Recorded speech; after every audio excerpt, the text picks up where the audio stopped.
Road racing is a team sport to try and make things happen for the team. It gave us a huge focus in the road race. It's a lot easier to make somebody lose a race than it is to help them win it. And honestly, I'm the person I am really now through cycling. And 20 years later, I'm sitting here in front of you guys trying to impart some kind of relative wisdom. Once every year, the cream of British youth gather together for the Inter-Regional Road Race Championships. For 2011, Scotland was chosen to hold this prestigious event, and race organiser Mark McKay chose the scenic countryside of Perthshire as the location for a 3-stage team format road race. The 12 teams in attendance were made up of 8 of the best under-16 girls and boys from within each region. They are the next generation of Cavendishes, Swifts, Poolies and Armitsteads, looking to develop their skills and fitness while competing against their peers. This particular event, with its team format, ensured that each region's finest young bike riders would leave personal ambition for other times, sacrificing themselves for each other to secure the team's overall position. The first event was an 8-kilometre team time trial on the banks of Loch Tummel near Pitlochry.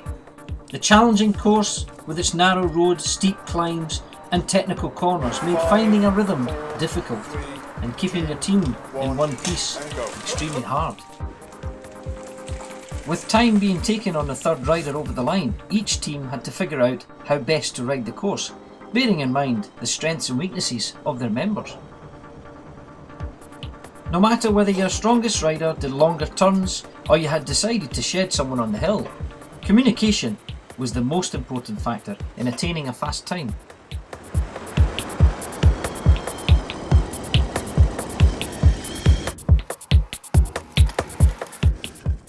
Well-drilled teams, a product of good coaching in their regions, raced along the course in double quick time, taking even turns on the front and making sure pacing on the tough gradients kept them together.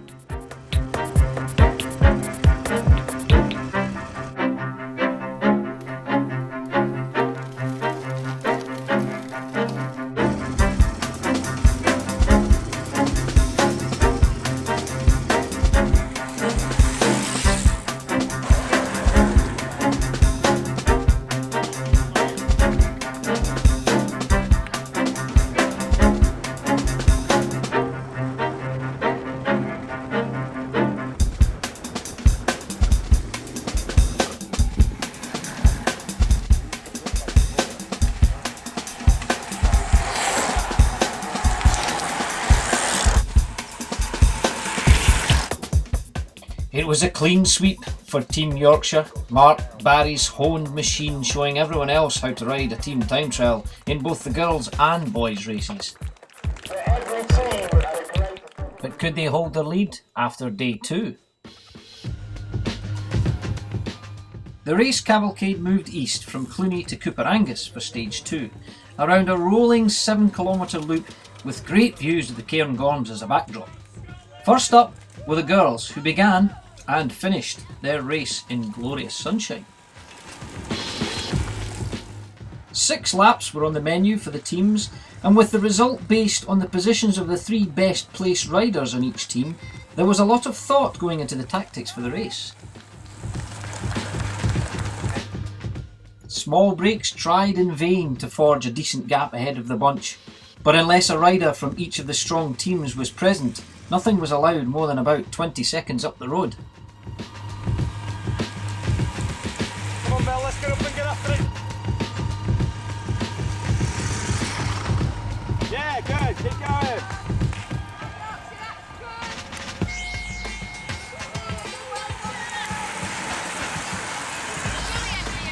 Go!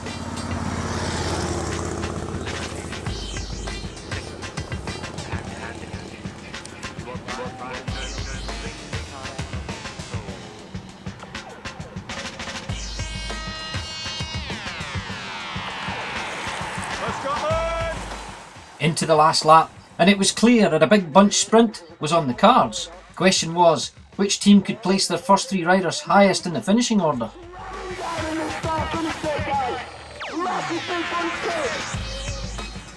A very rapid Emily Kay taking the win, and it was the West Midlands who had placed their riders best.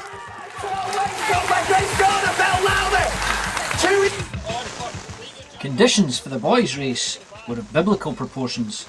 Old men with long beards were spotted making wooden boats. As the boys huddled together for warmth at the start, little did they know of the impending monsoon, which would wash away their hopes of taking the lead off of the Yorkshire Massive.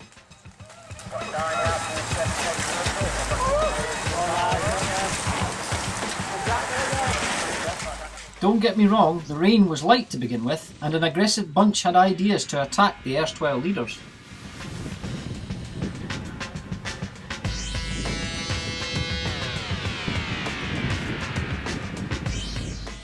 Two teams sent a rider up the road early, keen to hurt the legs of those with ambition, although the bunch probably felt that this was too far out to survive.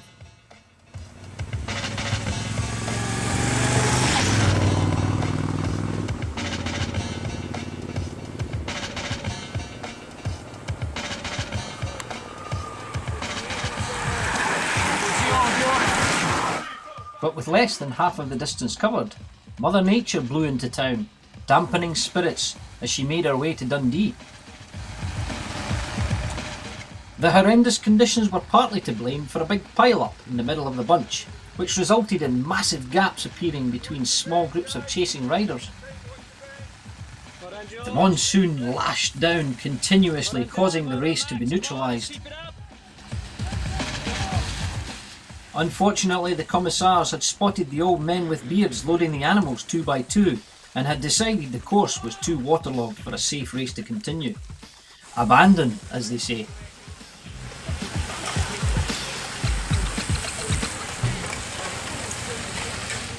So, as day 2 drew to a close, Yorkshire kept their grip on the lead.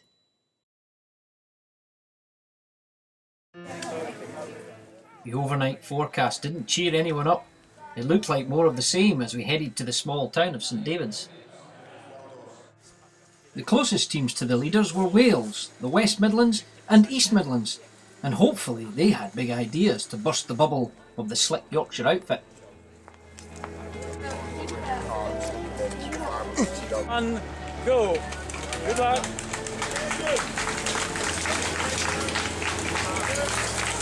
Well, that's on. Racing along the narrow lanes on the 7-kilometre circuit was fast and furious, and there were plenty of riders masquerading as bollards as the speed took its toll.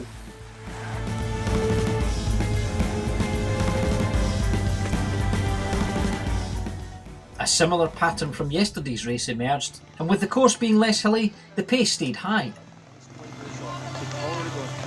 I'll edit this later.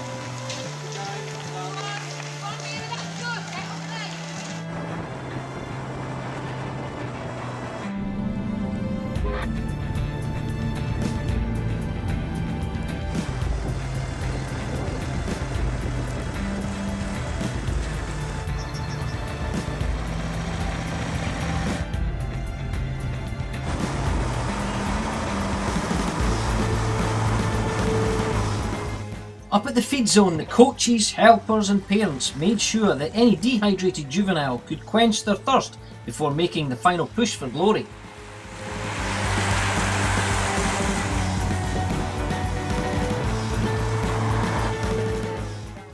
Jostling for position began on the swift run-in to the finish line. Jesus. And yet again, outclassing the field with her formidable sprinting prowess was West Midlands' Emily Kay.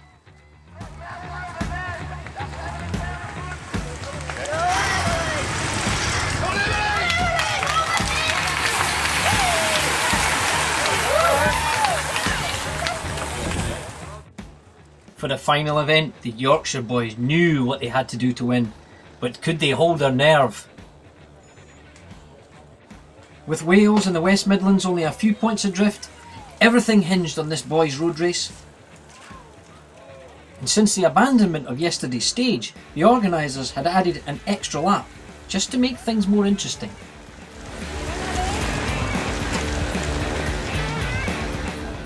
Sitting at the back meant doing a full day's work, expending energy yo-yoing off the back. It was an unnecessary torture some riders were happy to endure.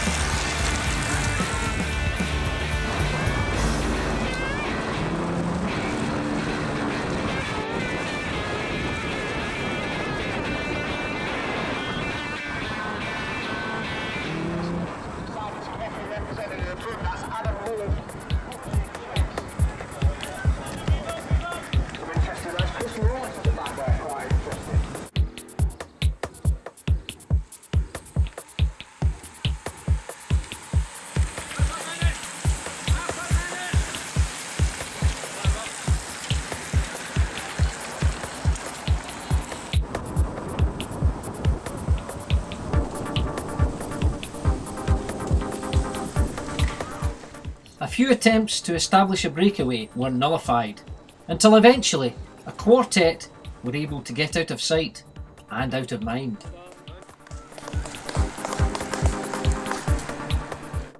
They forged a 40-second lead at one point, while behind them some head scratching was evident.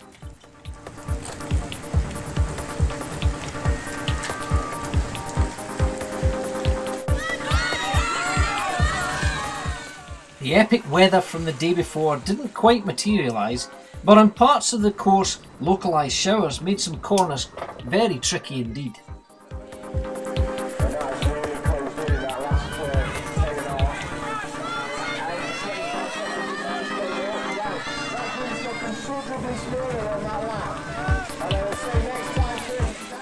The quartet was soon down to 3. North East, West Midlands and Eastern riders were giving it everything, hoping their teammates behind were placing themselves at the head of affairs, ready for the sprint for minor placings.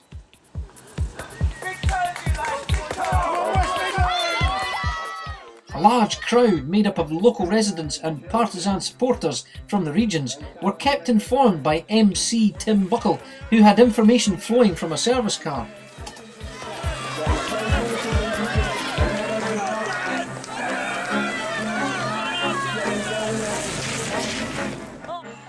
The bell lap, and the gap had been cut dramatically. Just one more leg-sapping loop of the Kermesse-style course was left between them and greatness. The bunch was in hot pursuit, and the West Midlands had decided to put the Yorkshire boys to the sword. With a man up the road and daylight appearing in the lined-out bunch, it was on!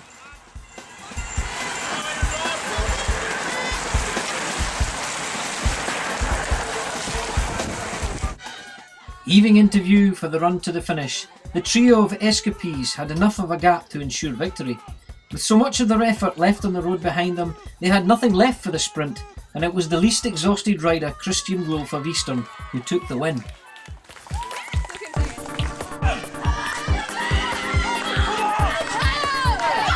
Behind them, the all-important team positions meant hotly contested gallops for the line.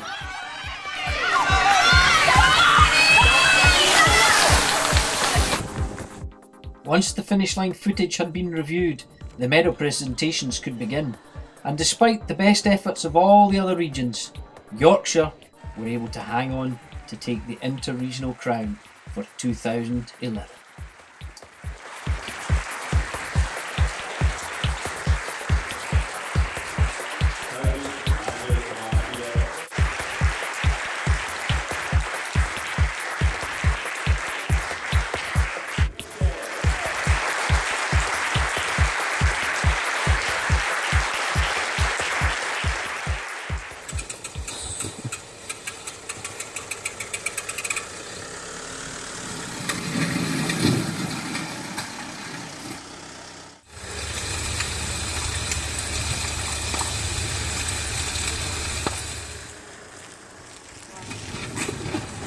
Try to full of bikes. Oh, okay.